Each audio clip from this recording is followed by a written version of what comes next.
कहीं सखी भतारा हमर जबाना धके रोवेला। तारा बहनी के गाड़ी में केला के लंड पेलो बा का भौजी कहतिया कि ये सखी दुनु जोबनमा ध के भतरा हमर रोएला। ए भौजी जोबन ध के ना रो तका गांड ध के रो कि मुंह में हक देबू। गजब बेइज्जती है। यही नहीं अभी और सुनिए। का हाल बा भाई, तो वीडियो बना के देखिए मकसद बा आप सभी के हंसे और हंसाने के लिए, ना किसी के दिल को ठेस पहुंचाने के लिए। तो बिना कोनो लावला सुन के नु आज के वक्त जी स्टार्ट करल जाए। पहला जाय सना ही रोकेनी तोरा जैसा लड़की के रोज ठोकेनी। अरे तारा दीदी के गाड़ी में कछुआ के लंड पेलो वाह का भैया कहत तारे कि तारा जैसा लड़की के हम रोज ठोकेनी। ए सार तनाई तलार चटब चप्पा चप समझ रहे हो ना। पहला जाय सना ही रोकेनी तोरा जैसा माल के रोज ठोकेनी। ए सार तनाई तू ठोकत होगबा कि ना ये हमरा पता नहीं खे, मतलब एगो बात हमरा पता लागल बा तारा गांव में जितना लड़का बानू ओ सब के तू लाड़ चाटे ला। ए रहा नहीं जाता। हर कुदारेला भौजी दुनु पकड़ा पकड़ा के। कैसे कुदावेला भौजी तनी फिर से कहबू ते हमरा ना सुनाल ख। हर कुदारेला भौजी दुनु पकड़ा पकड़ा के। बाहर तारा बहनी के गाड़ी में सिंगरा पेलो वाह तार भत्तार दोनों पकड़ पकड़ के कुदावता। ए भौजी और सारा के काम कर ओके तो लंडा पकड़ ले आ ओकरो कुदावे ला। समझ रहे हो?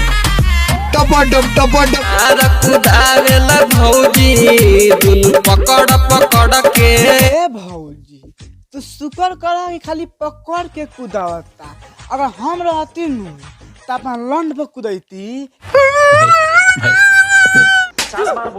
बाड़े नाचे कुर्मी टोला आइल बाड़े नाचे कुर्मी टोला। अरे तारा बहनी के गाड़ी में कछुआ के लंड पेलो वाह कहाँ भैया कहत तारे कि आइल बारे नाचे कुर्मी टोला। ए सार तना कुर्मी टोला आ बता का विचार बा भौजी के लहंगा उठा के पेल देबा का मतलब ठोक देबा का। अगर हम करें तो करें क्या, बोले तो बोले क्या। अच्छा तारा के पांजा धरी ए भौजी तब पांजा ध के पेलबो करम कि खाली हिला के रह जाए। खत्म बाय बाय टाटा। लगी चोट मांगी लग बुदावा ताहर कमर हकी मकई के लावा। जानू बड़का बाबू के लंड सार के नहीं ओ पहिला देबा का मतलब ना सुनतनी भाई लोग तोहर कमर हकी मकई के लावा। ए सार त नहीं अगर मकई के लावा होई त मुंह में चिबा देबा का।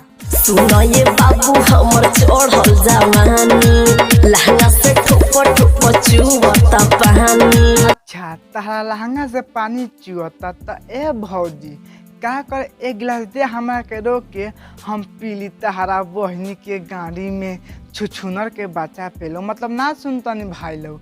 भौजी केंती कहतिया कि हमर चढ़ल जवानी चुअता लहंगा से पानी।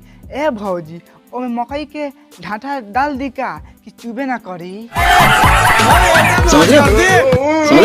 धीरे बतिया मनानी सैया के खेला न जनानी। भौजी तार भतार का कइले बारे हो कूद के पेल देले बारो का कि तुमको खेला ना जानू तनी खोल के कहबू का कहे के चाहता। देखमनी सखी सैया के हवाई पा दर्द ठीक नहीं होला दवाई पा। अच्छा दर्द हो ठीक ना होखेला दवाई पर।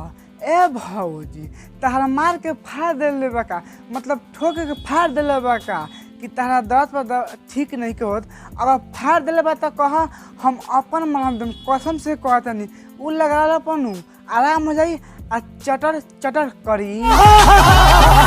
ए रहा नहीं जाता। सर से सर को जाला घोघरी रे तो होई जाला मार पूरा नगरी रे। ए भौजी सा उ सरसनु पागल बांध कसम से कहतानी अगर ओकनी के जगह पर हम रहती नु तो जैसे घंगरी खोलित नु वैसे पेल के खड़ा कर देती। गजब बेइज्जती है। यही नहीं, अभी और सुनिए। तो बस भाई आज के वीडियो यही पर रखा। अगर वीडियो अच्छा लागल हो तो एगो लाइक कर देम और शेयर कर देम और कमेंट करके बताएं कि वीडियो कैसा लगा। बाय।